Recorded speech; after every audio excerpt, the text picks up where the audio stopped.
বাংলাদেশে বসে যদি আপনি রিটায়ারমেন্টে যেতে চান তাহলে আপনার আসলে ব্যাংকে কত টাকা থাকতে হবে, শুধু ব্যাংকে কত টাকা থাকতে হবে তা না, এই টাকার মধ্যে কতটুকু সঞ্চয়পত্রে থাকতে হবে, কতটুকু ফিক্সড ডিপোজিটে থাকতে হবে, আপনার কি আদৌ গোল্ড কিনে রাখা উচিত নাকি না, পুরো ব্যাপারটা আমরা অ্যানালাইজ করবো আজকের এই ভিডিওতে। ভিডিওটা একটু টেকনিক্যাল, ভিডিওতে আমরা এক্সেল দেখবো এবং এক্সেল পুরো ব্যাপারটা অ্যানালাইজ করার চেষ্টা করবো। বাট বাই দ্য টাইম আপনি এই ভিডিওটা শেষ করবেন, আপনি খুব কনফিডেন্টলি এবং কমফোর্টেবলি বুঝে যাবেন যে আপনি যদি 30 বছর বয়সে বা 40 বছর বয়সে বা 50 বছর বয়সে রিটায়ারমেন্টে যেতে চান বাংলাদেশে বসে, তাহলে আপনার ব্যাকআপ ফাইন্যান্সেস কিরকম থাকা উচিত। আপনি যেরকম ভাবতেছেন ব্যাপারটা একদমই ওরকম না, ব্যাপারটা তার থেকেও অনেক ভয়ঙ্কর। চলেন শুরু করা যায়। প্রথমেই আমাদের একটা বেসিক ব্যাপার বুঝতে হবে, সেটা হলো রিটায়ারমেন্ট জিনিসটা কি। রিটায়ারমেন্ট মানে কিন্তু এই না যে আমি সারাদিন শুয়ে থাকবো, আমি সারাদিন শুয়ে শুয়ে চিকেন ফ্রাই খাবো, কেউ একজন আমার রুমে এসে একটু পর আমাকে খাবার দিয়ে যাবে এবং সারাদিন শুয়ে শুয়ে গেম খেলবো বা টিভি দেখবো। রিটায়ারমেন্ট মানে হইলো আমি টাকার জন্য আর কাজ করছি না, আমার যা পছন্দ আমি শুধু সেই কাজটাই করছি। মজার ব্যাপার হইলো আমার যা পছন্দ তা আমি যখন করছি সেইটাও কোনো কোনো সময় টাকা আমাদের বাই প্রোডাক্ট হিসেবে দিতে পারে। আমার যা পছন্দ সেই কাজটা আমি করার কারণেও আমার টাকায় হইতে পারে। বাট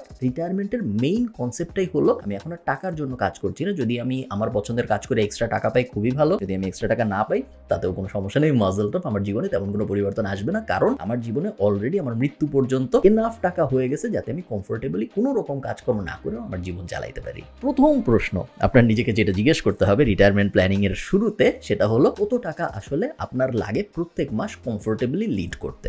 এখন এই অঙ্ক এক এক মানুষের জন্য এক এক রকম, কারোর জন্য 50,000 টাকা হইলেই এনাফ, কারোর জন্য আবার 50 লাখ টাকা হইলেও প্রত্যেক মাসে এনাফ হয় না। আমরা একটা বেস ধরে নিই, আমরা ধরে নিই যদি আপনি প্রত্যেক মাসে 1 লাখ টাকা পান বাংলাদেশে, তাহলে আপনি কমফোর্টেবলি আপনার জীবন চালাইতে পারেন। সো মাসে 1 লাখ টাকা, এই অঙ্কটা যখন আপনি জেনে যাবেন তখন আপনার ফার্স্ট কাজ হলো এটাকে 12 দিয়ে গুণ দেওয়া, কারণ আমরা জানতে চাই বছরে আপনি কত টাকা পাবেন। এবং আপনারা দেখতে পাচ্ছেন আমি এক্সেলে এই গুণটা দিয়ে রাখছি। আমি যদি 1 লাখে 12 দিয়ে গুণ দিই তাহলে আমি 12 লাখ টাকা পাবো। সো বছরে যদি আমার কাছে 12 লাখ টাকা থাকে তাহলে আমি ধরে নিচ্ছি আমি কমফোর্টেবলি আমার জীবন বাংলাদেশের মাটিতে বসে কাটাইতে পারবো। ফার্স্ট টাস্ক যেটা, সেটা হলো এই 12 লাখকে আমরা 25 দিয়ে গুণ দেব। এখানে আপনি যেই নাম্বারটাই পাবেন, ফার্স্ট কাজ হলো ওই নাম্বারটাকে 25 দিয়ে গুণ দেয়। একটু পরে বলতেছি 25 কেন বলছি, বাট আপনি 25 দিয়ে গুণ দিবেন। এক্ষেত্রে আপনারা দেখতে পাচ্ছেন 25 দিয়ে গুণ দেওয়ার পরে আমরা পেয়েছি 3 কোটি টাকা। এই 3 কোটি নাম্বারটা বা আপনার যে মাসিক নাম্বারটা ছিল সেটাকে 12 দিয়ে গুণ দেওয়ার পর যে নাম্বারটা হয়েছে, সেইটাকে 25 দিয়ে গুণ দেওয়ার পর যে নাম্বারটা হয়েছে, ওই নাম্বারটা যেটা এই ক্ষেত্রে 3 কোটি, যদি আপনার প্রত্যেক মাসের এক্সপেন্স হয় 1 লাখ টাকা, এই অ্যামাউন্টটা আপনার জেনারেট করতে হবে before you even think about retiring. এই অ্যামাউন্টটা যদি আপনার ব্যাংকে লিকুইড আইডল ক্যাশ হিসেবে না থাকে, সেই ক্ষেত্রে আপনি রিটায়ারমেন্টের কথা ভুলেও ভাবতে পারবেন না। This is a minimum. আমরা ধরে নিচ্ছি, আমরা বুঝতে পারতেছি যে যদি আপনার মাসে এভারেজে খরচ হয় 1 লাখ টাকা, আপনার কমফোর্টেবল লাইফ যদি হয় বছরে 12 লাখ টাকা, তাহলে আপনার এটলিস্ট 3 কোটি টাকা ফার্স্টে থাকতে হবে আপনার রিটায়ারমেন্টের প্ল্যান শুরু করার জন্য। এবার আমরা মজার ব্যাপারে আসি, এই 3 কোটি টাকা দিয়ে আমরা কি করব? 3 কোটি টাকা কি আমরা প্রত্যেক মাসে ওখান থেকে 1 লাখ টাকা করে নিয়ে খরচ করতে থাকবো? না, তাহলে কিন্তু আমাদের টাকা শেষ হয়ে যাবে, আমরা তা করব না। আমরা এই 3 কোটি টাকার মধ্যে 50 লাখ টাকা পারিবারিক সঞ্চয়পত্রে ইনভেস্ট করতে পারি। পারিবারিক সঞ্চয়পত্রের রেট অফ রিটার্ন হলো 9 থেকে 11%। আমরা হিসাবের সুবিধার জন্য এখানে ধরে নিয়েছি 10% রেট। 50 লাখ কেন? কারণ পারিবারিক সঞ্চয়পত্রে আপনি চাইলেও আনলিমিটেড অ্যামাউন্ট ইনভেস্ট করতে পারেন না। বেশিরভাগ সময় পারিবারিক সঞ্চয়পত্রের লিমিট চেঞ্জ হয় এক সময়। আমি যখন এই ভিডিওটা রেকর্ড করছি তখন হলো 45 থেকে 50 লাখের মতো। আমি ধরে নিচ্ছি আপনার 3 কোটি টাকা যেটা ছিল, সেই 3 কোটি টাকার 50 লাখ টাকা আপনি পারিবারিক সঞ্চয়পত্রে ইনভেস্ট করছেন। 10% রিটার্ন এই মুহূর্তে দিচ্ছে পারিবারিক সঞ্চয়পত্র। যদি তাই আপনি করেন তাহলে আপনি প্রত্যেক বছরে পারিবারিক সঞ্চয়পত্র থেকে শুধু ইন্টারেস্ট হিসেবেই পাবেন 5 লাখ টাকা। 50 লাখ টাকা 10% 5 লাখ টাকা, যার মানে হলো প্রত্যেক মাসে আপনি আসলে পাচ্ছেন 41,666 টাকা জাস্ট পারিবারিক সঞ্চয়পত্রের ইন্টারেস্টের রিটার্ন হিসেবে। এখন আপনি তো 50 লাখ টাকা পারিবারিক সঞ্চয়পত্রে ইনভেস্ট করেছেন, আপনার কাছে ছিল 3 কোটি টাকা। সো তার মানে আপনার কাছে এখনো 2.5 কোটি টাকা আছে। এই 2.5 কোটি টাকা আপনি কি করবেন? এই 2.5 কোটি টাকার মধ্যে 1.5 কোটি, সো 2.5 কোটি মাইনাস 1.5 কোটি আপনি ইনভেস্ট করবেন ফিক্সড ডিপোজিটে। এফডিআর মানে হলো ফিক্সড ডিপোজিট রেট, অনেকে এফডিও বলে, অনেকে ফিক্সড ডিপোজিটও বলে। মূলত আপনার কিছু টাকা ব্যাংকে একটা নির্দিষ্ট সময়ের জন্য লক করে রাখা, যার বদলে ব্যাংক আপনাকে একটা ফিক্সড ইন্টারেস্ট রেট দিয়ে থাকে। অন অ্যাভারেজ জেনারেলি আমি বলতেছি, যখন ইকোনমি ভালো থাকে তখন ইন্টারেস্ট রেট খারাপ থাকে, কারণ তখন ব্যাংকের আপনার টাকার অত দরকার হয় না। যখন ইকোনমি খারাপ হয় তখন ব্যাংকের আপনার টাকা বেশি দরকার হয় এবং এই কারণে আপনাকে লোভ দেখানোর জন্য ব্যাংক বেশি ইন্টারেস্ট দেয়। তো এই মুহূর্তে 2024-25 সালে এসে আমি যখন এই ভিডিও রেকর্ড করতে তখন ইকোনমির অবস্থা খুব একটা ভালো না, যেই কারণে এই মুহূর্তে আপনি কোনো একটা ভালো ব্যাংকে গেলে দেখবেন ব্যাংক আপনাকে 6, 7, 8, 9 ইভেন 10% ইন্টারেস্ট রেটও দিতে পারে। ভালো ব্যাংক সাধারণত কম ইন্টারেস্ট রেট দেয়, খারাপ ব্যাংক সাধারণত বেশি ইন্টারেস্ট ইন্টারেস্ট রেট দেয়, কারণ খারাপ ব্যাংকের টাকারও বেশি দরকার, ওদের কাছে খুব বেশি মানুষ টাকা রাখে না। এভারেজে আমরা ধরে নিই আপনি 5% মতো রেট অফ রিটার্ন পাবেন এবং আপনি 1.5 কোটি টাকা ফিক্সড ডিপোজিট করে রাখছেন। আপনার ওই 3 কোটি টাকার মধ্যে 50 লাখ ছিল সঞ্চয়পত্রে, এরপরে আপনি 1.5 কোটি টাকা ফিক্সড ডিপোজিট করছেন। 5% যদি আপনার রেট অফ রিটার্ন হয় বা আপনি যদি 1.5 কোটি টাকা ফিক্সড ডিপোজিট করেন, তাহলে আপনার প্রত্যেক বছরে জাস্ট ফিক্সড ডিপোজিটের ইন্টারেস্ট থেকে আয় হবে 7,50,000 টাকার মতো। এটাকে যদি আমরা মাসে নিয়ে আসি তাহলে প্রত্যেক মাসে আপনার আয় হচ্ছে 62,500 টাকা। এবং আপনারা বুঝতে পারতেছেন অঙ্কটা এই পর্যন্ত খুবই সিম্পল, আসলে কিন্তু এত সহজ না, একটু পরে আমরা আরো জটিল ব্যাপারে যাবো। বাট আপনি বুঝতে পারতেছেন যে আপনার অলরেডি 1 লাখ টাকা ইন্টারেস্টে আসা শুরু হয়ে গেছে এবং এখনো আপনার হাতে 1 কোটি টাকা এক্সট্রা আছে। আপনি মাত্র 50 লাখ টাকা ইনভেস্ট করেছেন পারিবারিক সঞ্চয়পত্রে এবং আপনি ফিক্সড ডিপোজিটে ইনভেস্ট করেছেন 1.5 কোটি টাকা। সো 2 কোটি টাকা আপনার টোটাল ইনভেস্ট হয়েছে এবং এই 2 কোটি টাকা টোটাল ইনভেস্ট করার কারণে আপনার প্রত্যেক মাসে এভারেজে ইন্টারেস্টের ইনকাম হচ্ছে 1,04,166 টাকা। ডিপেন্ডিং অন আপনি কোন ট্যাক্স ব্র্যাকেটে আছেন, এইটার 10 থেকে 15% সরকার কেটে নিবে উৎসে কর হিসেবে। তো আপনার এই অ্যামাউন্টটা এখানে দেখে মনে হচ্ছে 1,04,166 টাকা, বাট আসলে এটা হয়ে যাবে 90 থেকে 95,000 টাকার আশপাশে। সো এ পর্যন্ত খুবই ভালো। আমাদের হাতে এখনো 1 কোটি টাকা এক্সট্রা আছে। ওই 1 কোটি টাকা কোনো কিছু না করি আমরা দেখতেছি যে আমরা এমন একটা সেট আপ সাজায় ফেলছি যেখানে আমাদের প্রত্যেক মাসে জাস্ট 1 লাখ টাকা ইন্টারেস্ট আসতেছে। এই 1 লাখ টাকা দিয়ে আমাদের জীবন আমরা খুব সুন্দর করে কাটাই ফেলতে পারি, তাই না? এটা মনে হচ্ছে, বাট আসলে ব্যাপারটা একদমই এরকম না। আসলে ব্যাপারটা এর থেকে অনেক ভয়ঙ্কর। এখন বাংলাদেশে এবং পুরো পৃথিবীতেই ইকোনমিতে একটা জিনিস হয়, যে জিনিসটাকে বলে ইনফ্লেশন। ইনফ্লেশন আমরা যদি একদম সহজ করে বোঝার চেষ্টা করি, ইনফ্লেশনের বাংলা হইল গিয়ে মুদ্রাস্ফীতি। টাকার পারচেসিং পাওয়ার যত কমে ওইটার যে অ্যাডজাস্টেড রেট ওটাকে ইনফ্লেশন বলে। আরো সহজ করে যদি আমরা বোঝার চেষ্টা করি, কোনো একটা কিছু আপনার 10 বছর আগে কিনতে যত টাকা লাগতো ভার্সেস আপনার ওই জিনিসটা এখন কিনতে যত টাকা লাগে, এই দুইটার মধ্যে যে পার্সেন্টাইলের ডিফারেন্স, ওই ডিফারেন্সটাকে আপনি ইনফ্লেশন ধরে নিতে পারেন। আপনি ধরে নিতে পারেন যে একটা পটেটো ক্র্যাকার্স কিনতে আমার আগে 10 টাকা লাগতো, এখন আমার ওই same potato cracker same size কিনতে 20 টাকা লাগে। তার মানে হইলো আগে 10 টাকার যে ভ্যালু ছিল এখন 20 টাকার সেই ভ্যালু। তার মানে আমার 100% ইনফ্লেশন হয়েছে এখানে। আমার আগে 1 টাকায় যেটা হইতো, একটা 10 টাকার নোটে যেটা হইতো, এখন আমার 2টা 10 টাকার নোট লাগে একই ব্যাপার করতে, একই বম্বে সুইটস নিতে। সো এই ব্যাপারটাকেই বলে ইনফ্লেশন। বাংলাদেশে ইনফ্লেশনের data Bangladesh Bank regularly publish করে। আপনি যদি বাংলাদেশ ব্যাংকের ওয়েবসাইটে যান, আপনারা দেখছেন bb.org.bd তে আমি আছি। এইখানে আমরা দেখতে পাচ্ছি যে প্রত্যেক মাসের inflation rate Bangladesh bank publish করে। ফেব্রুয়ারিতে ইনফ্লেশন ছিল 9.67%, মার্চে ইনফ্লেশন হলো 9.81%। গত বছরের মার্চে, সো 2024 আমি এই ভিডিও রেকর্ড করছি, এখন 9.81%, প্রায় 10% ইনফ্লেশন রেট। গত বছরে ছিল 9.33%। গত 35 বছরের হিসাব যদি আমি দেখি, বাংলাদেশের ইনফ্লেশন রেট 2.5% থেকে 11%-এর আশপাশে ঘোরাফেরা করেছে। গত 5 বছরের হিসাব যদি আমি দেখি, গত 5 বছরে আসলে ইনফ্লেশনের অবস্থা বেশ খারাপ। শুধু বাংলাদেশে না, পুরো দুনিয়ায় ইনফ্লেশনের অবস্থা বেশ খারাপ। শুরুতে কোভিড ছিল, তারপর অনেকগুলো যুদ্ধ হয়েছে, আপনারা জানেন। ইনফ্লেশনের অবস্থা মোটামুটি পুরো দুনিয়ায় খারাপ। আমি ধরে নিচ্ছি আগামী 20 বছরে মিনিমাম 5% ইনফ্লেশন থাকবে। মিনিমাম 5%, আসলে হয়তো এর থেকে অনেক বেশি থাকবে। তো আমি ধরে নিচ্ছি আপনার জীবনে 5% অ্যাডজাস্টেড ইনফ্লেশন আসবে। 5% বলার কারণ হলো সবকিছুর দাম কিন্তু একই রকম ভাবে বাড়ে না। পেট্রোলের দাম যেই হারে বাড়ে ভার্সেস মিস্টার টুইস্টের দাম যেই হারে বাড়ে ভার্সেস চালের দাম যেই হারে বাড়ে, সবকটা বাড়ার রেট সেম না। সবই বাড়ে, বাট সবকটা বাড়ার রেট সেম না। কোনো কিছু অনেক বাড়ে, কোনো কিছু আস্তে আস্তে বাড়ে। সো অ্যাডজাস্টে এভারেজ আমরা ধরতে পারি 5%। খুবই কনজারভেটিভ নাম্বার, আসলে হয়তো এর থেকে অনেক বেশি হবে। 5% ইনফ্লেশন যদি আগামী 20 বছর থাকে এবং আপনি যদি রিটায়ারমেন্টের প্ল্যান করেন, তাহলে আসলে আপনার ওই 1 লাখ টাকার ভ্যালু 2,65,330 টাকা। এখানে আমি ফিউচার ভ্যালুর ক্যালকুলেশন করেছি। আপনারা যারা কমার্স পড়ছেন ছোটবেলায় বা অ্যাকাউন্টিং পড়েছেন, তারা ফিউচার ভ্যালুর ক্যালকুলেশন জানেন। মূলত আমি এখানে যেটা বের করেছি সেটা হইলো, আজকে আপনি 1 লাখ টাকায় যা করতে পারছেন, 20 বছর পরে আপনার কত টাকা লাগবে সেম জিনিসটা করতে। তো মনে করেন আপনি আজকে 1 লাখ টাকার বম্বে সুইটসের চিপস কিনবেন, 20 বছর পরে আপনি ওই সেম সংখ্যক বম্বে সুইটসের চিপস চান, আপনার কত টাকা লাগবে? আপনার 2,65,330 টাকা লাগবে। তার মানে কি? তার মানে হইলো, একটু আগে যে আমরা দেখলাম আমাদের ইন্টারেস্ট থেকে 1,04,166 টাকা আসতেছে, এই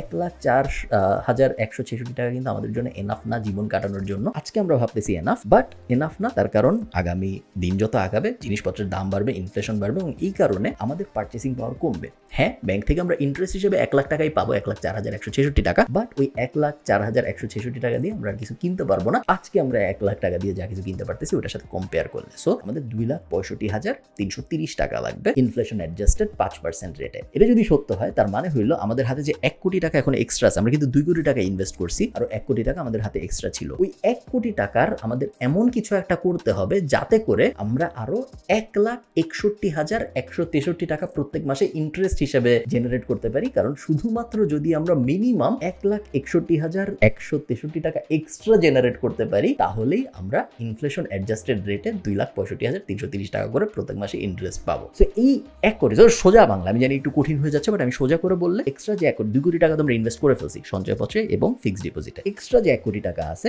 এই 1 কোটি টাকা আমাদের এমন কোথাও ইনভেস্ট করতে হবে যেইখানে ইনভেস্ট করলে আমাদের প্রত্যেক মাসে 1,61,163 টাকা করে আসে আমার কাছে এক্সট্রা। তাহলে আমার টোটাল হবে 2,65,330 এবং আমি আজকের দিনে 1 লাখ টাকা যা করতে পারছি তখন ওই ইন্টারেস্টের টাকাটা দিয়েই শুধুমাত্র ওই সেম জিনিস করতে পারবো। সো এইখানেই ব্যাপারটা একটু ট্রিকি হয়ে যায় এবং এখানে ব্যাপারটা অলমোস্ট ইম্পসিবল হয়ে যায়। চিন্তা করেন 1 কোটি টাকা দিয়ে এমন কোথাও ইনভেস্ট করা যেখানে ইনভেস্ট করলে প্রত্যেক মাসে আমার কমফোর্টেবলি 1,61,000 টাকা আসতেছে, এটা একটা রেয়ার ঘটনা। এবং এই ঘটনাটা রেয়ার হওয়ার কারণেই বাংলাদেশে বেশিরভাগ মানুষ কখনো কমফোর্টেবলি রিটায়ারমেন্টে যাইতে পারবে না 3 কোটি টাকা নিয়েও। তার কারণ 3 কোটি টাকা নিয়েও যদি আপনি রিটায়ারমেন্টে যান, ইনফ্লেশন অ্যাডজাস্টেড যদি মাত্র 5%ও আমরা ধরি, তারপরে আপনার প্রায় 2,65,000 টাকা প্রত্যেক মাসে লাগতেছে ওই 1 লাখ টাকার লাইফটা লিড করার জন্য। আমি কয়েকটা অপশন রেখেছি এখানে যেগুলো মন্দের ভালো অপশন। আপনার হাতে যে এক্সট্রা 1 কোটি টাকাটা আছে, সেই এক্সট্রা 1 কোটি টাকাটা যদি আপনি গোল্ডে ইনভেস্ট করেন, কথার কথা গোল্ডে আপনি ধরেন 1 কোটি টাকা ইনভেস্ট করলেন, গত 3-4 বছরে 2017 থেকে 2021 এই ফেজটায়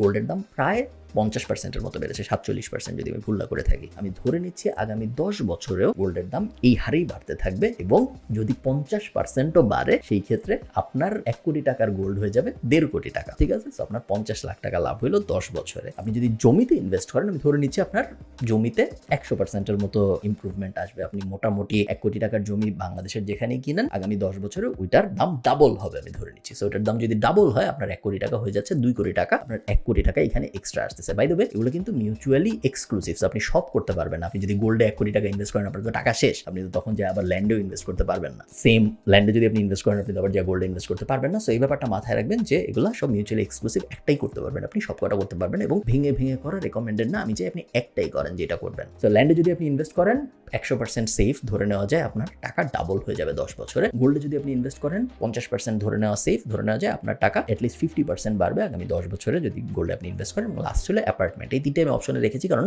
স্টক মার্কেট আমার মনে হয়নি 10 বছরে খুব ফিজিবল রেজাল্ট দিবে 1 কোটি টাকায়, স্পেশালি কনসিডারিং বাংলাদেশের স্টক মার্কেট খুবই ভলাটাইল এবং এর বাইরে যত ইনভেস্টমেন্ট আছে ক্রিপ্টো, স্পেকুলেশন, হাবিজাবি, ওগুলো সব আমি বাদ রেখেছি তার কারণ ওগুলা এর থেকে অনেক বেশি রিস্কি। অ্যাপার্টমেন্টে যদি আপনি ইনভেস্ট করেন, অ্যাপার্টমেন্ট আপনাকে 2,30,00,000 টাকা বানায় দিবে আপনার 1 কোটি টাকাকে। কিভাবে? তার কারণ আপনার অ্যাপার্টমেন্টের 10 বছর আপনি ভাড়া দিবেন অ্যাপার্টমেন্টটা। তো 10 বছরে আপনি যদি 25,000 টাকা করেও ভাড়া দেন, আপনি 10 বছর গুণ 12 120 মাস, 120 মাসকে যদি আপনি 25 দিয়ে গুণ দেন আপনি একটা অ্যামাউন্ট পাবেন। প্লাস এই 10 বছরে আপনার ওই অ্যাপার্টমেন্টের ভ্যালুও বাড়বে। অ্যাপার্টমেন্ট আপনি কিনছিলেন 10 বছর আগে এত টাকা দিয়ে, আমি ধরে নিচ্ছি 10 বছর পরে আপনার অ্যাপার্টমেন্টের ভ্যালুও বাড়বে। সো রেন্ট 10 বছরে আপনি যে ভাড়া পাইলেন বাড়িওয়ালা হিসেবে, প্লাস ওই অ্যাপার্টমেন্টের ভ্যালু যে 10 বছরে বাড়লো, এই দুইটা মিলে আমি আপনাকে প্রায় 130%-এর মতো একটা ইমপ্রুভমেন্ট দিয়েছি। আপনার 1 কোটি টাকা হয়ে গেছে 2,30,00,000 টাকা 10 বছর পরে। যে এই হিসাব যদি সত্য হয়, এই পুরা ব্যাপারটা যদি এভাবে আপনি মিলাইতে পারেন, শুধুমাত্র তাহলেই আপনি বলতে পারেন যে হ্যাঁ আমার কাছে এখন 3 কোটি টাকা আছে, আমি রিটায়ারমেন্টে যেতে পারি। প্রবলেম হইলো এই ব্যাপারটা খুবই আনসার্টেইন, মেইনলি 2টা কারণে। একটা কারণ হলো ইনফ্লেশনের অ্যাডজাস্টমেন্টটা ফেয়ার না। 5% ইনফ্লেশন আমরা বলতেছি আছে এখন, বাট সবসময় 5% ইনফ্লেশন থাকবে না। ইনফ্লেশন সাধারণত বাড়বেই মনে হচ্ছে এই মুহূর্তে ইকোনমির অবস্থা দেখে। যত ইনফ্লেশন বাড়বে তত চক্রবৃদ্ধি হারে আপনার the amount of money unit, আপনার কত টাকা লাগবে প্রত্যেক মাস কাটানোর জন্য, ওইটা চক্রবৃদ্ধি হারে বাড়তে থাকবে এবং আপনি কখনোই ইনভেস্টমেন্ট দিয়ে ওটা কুলাইতে পারবেন না, কোনোভাবেই সম্ভব না। তো এটা যদি সত্য হয় তাহলে আমাদের হাতে অপশনটা কি এটা বোঝার আগে আমরা এই পুরো ক্যালকুলেশনটা, যদি আপনার মান্থলি গোল হইতো 50,000 টাকা তাহলে আপনি কিভাবে করতেন এটা একটু বুঝে নেই। আচ্ছা, সেম ক্যালকুলেশন, বাট আমরা এবার করব ধরে নিয়ে যে প্রত্যেক মাসে 50,000 টাকা হইলেই আপনার জন্য এনাফ আপনার প্রত্যেক মাসে 1 লাখ টাকা দরকার নাই জীবন কাটানোর জন্য। এটা যদি সত্যি হয়, সেম ক্যালকুলেশন আমরা শুরু করব। প্রথমে আমরা 50,000কে 12 দিয়ে গুণ দিব, আমরা পেলাম 6 লাখ টাকা। সো বছরে আপনার 6 লাখ টাকা লাগতেছে। 6 লাখকে আমরা এখন 25 দিয়ে গুণ দিব, তাহলে আমরা পাচ্ছি 1.5 কোটি টাকা। সো আপনার 1.5 কোটি টাকা হইলেই জীবন এনাফ সুন্দর মতো কাটাই দিতে পারবেন বলে মনে হচ্ছে, যদি 1.5 কোটি টাকা ব্যাংকে সেফ থাকে। সিমিলার একটা অঙ্ক আমরা করতেছি। সো প্রথমে আমরা পারিবারিক সঞ্চয়পত্রের ফুল লিমিটের বেনিফিট নেওয়ার চেষ্টা করবো। সো পারিবারিক সঞ্চয়পত্রের ফুল লিমিটের বেনিফিট যদি আমরা নিতে চাই, তাহলে আমরা এগেইন 45 লাখ থেকে 50 লাখ টাকা, আমাদের টোটাল 1.5 কোটি টাকার মধ্যে 45 থেকে 50 লাখ টাকা পারিবারিক সঞ্চয়পত্রে দিয়ে দিব। 10% রিটার্ন আমার আসতেছে বছরে 5 লাখ টাকা, বা মাসে আমার আসতেছে 41,666 টাকা। ফিক্সড ডিপোজিটে আমি যদি ইনভেস্ট করি, এরপরে আমার বাকি যে 1 কোটি টাকা আছে তার মধ্যে 50 লাখ টাকা, তাহলে আমার 5% যদি আমি রেট অফ রিটার্ন ধরি, তাহলে বছরে আসতেছে 2.5 লাখ টাকা, বা মাসে আমার আসতেছে 20,833 টাকা। টোটাল আমার হয়ে যাচ্ছে এই 1.5 কোটি টাকার মধ্যে শুধুমাত্র 1 কোটি টাকা ইনভেস্ট করেই মাসে 62,500 টাকা, যেটা থেকে উৎসে 10 বা 15% ট্যাক্স কাটার পরে আমার হয়তো 6,000 থেকে 7,000 টাকা এখান থেকে কমে যাবে, এবং বাকি রকম আমার থেকে যাবে 50,000-এর বেশি থাকবে। সো আমার অঙ্কে দেখতেছি যে যদি 1.5 কোটি টাকা হয়, তার মধ্যে 1 কোটি টাকা ইনভেস্ট করেই আমি প্রত্যেক মাসে 50,000 টাকার বেশি আয় করতে পারতেছি, এবং আমার জীবন সুন্দর মতো চলে যাবে বলে মনে হচ্ছে। আমার ব্যাংক অ্যাকাউন্টে 1.5 কোটি টাকা থাকলে আমি রিটায়ারমেন্টের প্রস্তুতি নিতে পারি। বাট আসলে ব্যাপারটা এরকম না। তার কারণ আপনারা জানেন যে এখন আমরা ইনফ্লেশন অ্যাডজাস্টেড অঙ্কটা করব। ইনফ্লেশনের অ্যাডজাস্টমেন্ট যদি আমরা করি, এবং আমরা যদি 5% ইনফ্লেশন ধরে সেম অঙ্ক আবার করি, 5% ইনফ্লেশন ধরলে আগামী 20 বছর পরে যে আপনি আজকে 50,000 টাকায় যা করতে পারতেছেন, সেম জিনিস করতে আপনার লাগবে 1,32,665 টাকা। 1,32,665 টাকা আপনার তো এই মুহূর্তে জেনারেট হচ্ছে না, আপনার জেনারেট হচ্ছে 62,500 টাকা। তার মানে আপনি নেগেটিভে আছেন 70,000 টাকার একটু বেশি। তো আপনার আর যে 50 লাখ টাকা ছিল, এই 50 লাখ টাকা দিয়ে আপনার এমন কিছু করতে হবে যাতে প্রত্যেক মাসে এটলিস্ট 70,000 টাকা এক্সট্রা আসে, যাতে করে আপনার ওই নেগেটিভ পজিটিভ মিলে আপনি নিউট্রালে যাইতে পারেন। আমাদের হাতে অপশন কি কি? এগেইন আমরা সেম 3টা অপশনের দিকে তাকাবো। আমরা যদি গোল্ডের দিকে তাকাই, গোল্ডে আমি যদি 50 লাখ টাকা ইনভেস্ট করি, ধরে নিচ্ছি আমি গোল্ডে আমাকে 50% রিটার্ন দিবে মিনিমাম আগামী 10 বছরে, সেম আগের অঙ্ক, এবং আমার ওই 50 লাখ টাকা হয়ে যাবে 75 লাখ টাকা আগামী 10 বছরের ভিতরে। ল্যান্ড আমার ওই 50 লাখ টাকা হয়ে যাবে 1 কোটি টাকা, 100% ইমপ্রুভমেন্ট হবে আমি ধরে নিচ্ছি, এবং অ্যাপার্টমেন্টের ক্ষেত্রে একটু বেশি হবে, কারণ অ্যাপার্টমেন্ট আগামী 10 বছর আমাকে ভাড়াও দিবে। সো 50 লাখ টাকা আমার হয়ে যাচ্ছে 1,24 লাখ টাকা। যেটাই হোক, এটার মধ্যে আপনি যেটাই ইনভেস্ট করেন, 50,000 টাকার হিসাবে করেন বা 1 লাখ টাকার হিসাবে করেন, এই হিসাবে আসলে আপনার পক্ষে রিটায়ারমেন্টে যাওয়া সম্ভব না। মেইন রিজনটাই হইলো ইনফ্লেশনকে আপনি অ্যাডজাস্ট করতে পারতেছেন না। এগুলোর কোনোটা দিয়েই সম্ভব না। কিভাবে তাহলে সম্ভব? আমি আরেকটা শিটে একটা অন্যরকম অঙ্ক করে রাখছি, জাস্ট আপনাদের দেখানোর জন্য যে এইটা হইলে এই মুহূর্তে আসলে সম্ভব। তো আপনি যদি রিটায়ারমেন্টে যেতে চান, এবং সেম অঙ্ক আমরা যদি আরেকবার একটু করি, যে আপনার প্রত্যেক মাসে 1 লাখ টাকা লাগবে আপনার জীবন চালানোর জন্য, এবং আপনি এমন জায়গায় ইনভেস্ট করতে চান যাতে করে প্রত্যেক মাসে আপনার 1 লাখ টাকা করে রিটার্ন আসে কোনো কিছু না করে, তাহলে তো আপনি রিটায়ারমেন্টে যেতে পারতেছেন। 1 লাখ টাকা আপনার প্যাসিভ ইনকাম হচ্ছে। এগেইন আমরা সেম জিনিস করবো, জাস্ট এইবার আমরা মাল্টিপ্লাই যখন করব, তখন 25 দিয়ে মাল্টিপ্লাই না করে আমরা 50 দিয়ে মাল্টিপ্লাই করবো, এবং সেই ক্ষেত্রে আমার 1 লাখ টাকাকে 12 দিয়ে গুণ যখন আমি করেছিলাম 12 মাসের জন্য, আমার হয়েছিল 12 লাখ টাকা, এবং 12 লাখ টাকাকে এবার আমরা যখন 50 দিয়ে গুণ দিব, তখন আমার 6 কোটি টাকার একটা অ্যামাউন্ট আমরা পাবো। এবং এই মুহূর্তে ইকোনমির অবস্থা দেখে, পারিপার্শ্বিক অবস্থা দেখে, ইনফ্লেশনের অবস্থা দেখে, সব কিছু দেখে এই মুহূর্তে 2024 সালে মনে হচ্ছে আপনার কাছে যদি 6 কোটি টাকা থাকে, তাহলে আপনি প্রত্যেক মাসে 1 লাখ টাকার লাইফস্টাইলের একটা লাইফ কাটাইতে পারবেন। এই মুহূর্তে এটা মনে হচ্ছে এটা চেঞ্জ হয়ে যাইতে পারে। আপনারা দেখেন 6 কোটি টাকা হলে কি হয়। বাই দ্য ওয়ে 25 এবং 50-এর যে ব্যাপারটা, এটা আসছে তার কারণ ইন্টারন্যাশনালি একটা মুভমেন্ট আছে, যে মুভমেন্টটার নাম হলো fire movement, FIRE, financial independence retire early. ওই মুভমেন্টটা বাংলাদেশের ক্ষেত্রে আমাদের একটু মডিফাই করে নিতে হচ্ছে, কারণ 25-এর রুলটা বাংলাদেশে অ্যাপ্লিকেবল না। আপনারা দেখতেই পারলেন যে বাংলাদেশের ইনফ্লেশনকেও আমরা বিট করতে পারতেছি না ওই 25-এর রুল দিয়ে। আমাদের ডাবল করে নিতে হচ্ছে, আমরা 50-এ চলে যাচ্ছি। 50-এ যদি আমি যাই, আমার যদি 6 কোটি টাকা থাকে আমার ব্যাংকে, সেই ক্ষেত্রে আমি ওই 6 কোটি টাকা দিয়ে কি করব? 6 কোটি টাকার মধ্যে সেম 50 লাখ টাকা আমি সঞ্চয়পত্রে ইনভেস্ট করতেছি, কারণ চাইলেও আমি বেশি করতে পারবো না, যেটা আমাকে প্রত্যেক মাসে 41,666 টাকা করে ইন্টারেস্ট দিচ্ছে। বাকি আমার যে পুরো টাকা আছে 5,50,000 টাকা, এই পুরোটা আসলে আমি ফিক্সড ডিপোজিট করে ফেলবো কোনো একটা রেপুটেড ব্যাংকে 5% ইন্টারেস্ট রেট ধরে। সেই ক্ষেত্রে আমার ইয়ারলি ইনকাম হবে, আপনারা দেখতে পাচ্ছেন, প্রায় 27 লাখ টাকার মতো, বা আমার মাসে ইনকাম হবে 2,29,166 টাকা জাস্ট ইন্টারেস্ট থেকে। তো টোটাল আমার এই 6 কোটি টাকার ইন্টারেস্ট আসবে সঞ্চয়পত্র এবং ফিক্সড ডিপোজিট মিলায় 27 লাখ টাকার মতো, 2,70,833 টাকার মতো মাসে, এবং এই 2,70,833 টাকা জাস্ট ইনফ্লেশনকে বিট করে। তো 1 লাখ টাকার ভ্যালু আমার 20 বছর পরে যে হবে 2,65,000 টাকা। আজকে 1 লাখ টাকা আমি যা করতে পারতেছি, 20 বছর পরে যে ওই সেম কাজটা করতে আমার লাগবে 2,65,000 65,000 টাকা। এই যে ইনভেস্টমেন্ট প্ল্যান, এই ইনভেস্টমেন্ট প্ল্যানে আমার মাসে আসবে 2,70,000 টাকা। তো 2,65,000 টাকার জীবন আমি 2,70,000 টাকা দিয়ে কাটাবো, আমার 5,000 টাকার মতো এক্সট্রা থাকবে, খুব আহামরি এক্সট্রা না। তো আপনারা বুঝতে পারতেছেন যে ভয়ঙ্কর ব্যাপারটা কি। 6 কোটি টাকাও যদি আপনার ব্যাংকে থাকে এবং আপনি যদি বাংলাদেশের ট্র্যাডিশনাল ইনভেস্টমেন্ট রাউটের মধ্যে দিয়ে যান, আপনি বেয়ারলি ব্রেক ইভেন, আপনার মাত্র 5,000 টাকা এক্সট্রা থাকবে আপনি যদি একদম ট্র্যাডিশনাল এই পুরা আমাদের ইনভেস্টমেন্ট সিস্টেমের ভিতর দিয়ে যান। সলিউশনটা তাহলে কি? সলিউশন দুইটা। এক নম্বর সলিউশন হলো 6 কোটি টাকা বা এর অধিক আপনার লাগবে ইনভেস্টেড। এই টাকা কিন্তু আপনি আপনার জীবনে ব্যবহার করতেছেন না। আপনি একটা গাড়ি কিনবেন, এখান থেকে 50 লাখ টাকা নিয়ে নিলেন, এরকম না। এই 6 কোটি টাকা আপনার আইডল লাগবে, যার পুরাটাই আপনি ইনভেস্ট করে রাখবেন এবং এই ইনভেস্টমেন্টের রিটার্ন থেকে আপনার জীবন চলবে। প্রিন্সিপালে আপনি কখনোই হাত দিবেন না আপনার শেষ বয়স আসার আগ পর্যন্ত। Rule number 1। রুল নাম্বার 2 হলো 6 কোটি টাকার জায়গায় আপনি যত বেশি এই অঙ্কটা বাড়াইতে পারবেন তত আপনার জীবন কমফোর্টেবল হবে। 6 কোটি টাকার জায়গায় যদি আপনি 12 কোটি আয় করতে পারেন, 12 কোটি যদি আপনার লিকুইড আইডল অ্যাসেট হিসেবে থাকে, in liquid cash, not like আপনার স্টক মার্কেট আছে এরকম না বা বাড়ির মধ্যে আছে এরকম না, লিকুইড ক্যাশ হিসেবে যদি আপনার 12 কোটি টাকা থেকে থাকে, আপনি খুব কমফোর্টেবলি 2 লাখ টাকা পার মান্থের একটা জীবন বাংলাদেশে কাটাইতে পারবেন অ্যাজ আ রিটায়ার্ড সিটিজেন। এবং এটা আপনি বাড়াইতে পারেন না। 12 কোটির জায়গায় যদি আপনার 24 কোটি থাকে তাহলে আপনি 4 লাখ টাকার একটা কমফোর্টেবল লাইফ কাটাইতে পারবেন। আপনার যদি 48 কোটি থাকে তাহলে 8 লাখ। আপনারা বুঝতে পারতেছেন যে আপনার উইকিং নিয়ম অঙ্ক আগাইতে পারেন। এই দুটো হলো আপনার অপশন। একটা থার্ড অপশন আছে যেটা একটু রিস্কি। সেটা হলো আমরা জানি গোল্ড আমাদের 50% মতো রিটার্ন দিচ্ছে। যদি আমরা 10 বছরের হিসাব করি, সেফলি বলা যায় গোল্ড আমাকে 50% মতো রিটার্ন দিবে। আমরা জানি অ্যাপার্টমেন্ট বলি বা ল্যান্ড বলি সবই আমাকে 50 থেকে 100% মতো রিটার্ন দিবে। আজকে যদি আমি 1 কোটি টাকার একটা জমি কিনি, চান্স খুব বেশি যে 10 বছরের মধ্যে ওই জমির দাম 2 কোটি টাকা হয়ে যাবে, 100% মতো রিটার্ন আমি পাবো। এগুলো সবই কিন্তু হাইপোথিসিস। এমনও হইতে পারে যে ওই জমির ভিতরে খুব জটিল একটা সমস্যা হয়েছে, ওই 1 কোটি টাকার জমি 0 টাকা হয়ে গেছে। আমি জাস্ট কমন সিনারিও বলতেছি, এক্সেপশন কিন্তু এক্সাম্পল হিসেবে আমরা ব্যবহার করতেছি না। কোনো কিছুই এমন নাই যেটা আমাকে 100%-এরও বেশি রিটার্ন দিচ্ছে। গোল্ড, অ্যাপার্টমেন্ট, জমি, সঞ্চয়পত্র, ফিক্সড ডিপোজিট, এফডিআর, অমুক তমুক, এমন কিছুই নেই যেটা আমাকে 100%-এর বেশি রিটার্ন দিচ্ছে। তার মানে হইলো আমি 100 টাকা দিচ্ছি, সে আমাকে 200 টাকার বেশি ফেরত দিচ্ছে, এরকম কিছুই নাই। এরকম একমাত্র অপশন হলো আপনার হাতে, যদি আপনার বয়স কম হয়, স্পেশালি যদি আপনার বয়স 22 থেকে 30 এই ব্র্যাকেটের ভিতরে থাকে, একটা সাইড হাসেল বা একটা বিজনেস টাইপ কিছু শুরু করা যায় নাকি দেখতে। কারণ বিজনেস এমন একটা জিনিস যেখানে আপনি 100 টাকার কোনো কিছুতে ইনভেস্ট করলে ওইটা 200 টাকার বেশি হয়ে ফেরত আসার চান্স অনেক বেশি। সো 100%-এর অধিক রিটার্ন দেওয়ার চান্স আসলে অনেক বেশি। একই সময়ে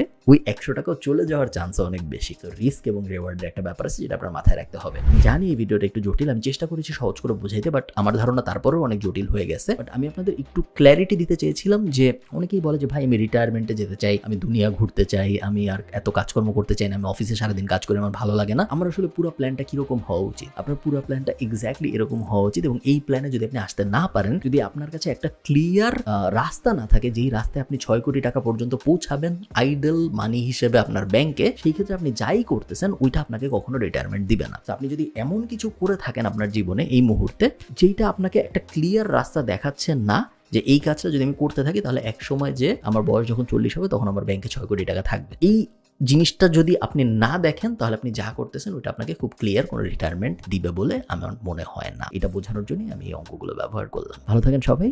এরকম অ্যানালাইসিস টাইপ ভিডিও যদি আপনাদের ভালো লাগে আমাকে কমেন্টে জানাবেন। আমি আরও কয়েকটা অ্যানালাইসিস টাইপ ভিডিও করার চেষ্টা করব, স্পেশালি বিভিন্ন টাইপের ইনভেস্টমেন্ট নিয়ে। So gold versus crypto versus জমি ইত্যাদি এই ইনভেস্টমেন্টগুলো নিয়ে আমার যেহেতু ব্যক্তিগত অভিজ্ঞতাও আছে, আমি ব্যক্তিগতভাবে প্রায় সব কিছুতে ইনভেস্ট করেছি, তো আমি আমার ব্যক্তিগত অভিজ্ঞতা শেয়ার করতে পারবো। প্লাস আমি আপনাদেরও জানাতে পারবো যে এগুলো ইনভেস্ট করাটা আদৌ ওয়ার্থ ইট নাকি। বেশিরভাগ সময় দূরের থেকে অনেক এক্সাইটিং মনে হয়, বাট আসলে অত এক্সাইটিং না। এক্সেলের মধ্যে যখন আমরা নিয়ে আসি তখন খুব ক্লিয়ারলি বোঝা যায় যে কি দিয়ে আসলে কি করা সম্ভব। ভালো থাকেন সবাই, সবার সাথে আমার কথা হবে পরের কোনো একটা ভিডিওতে। টাটা।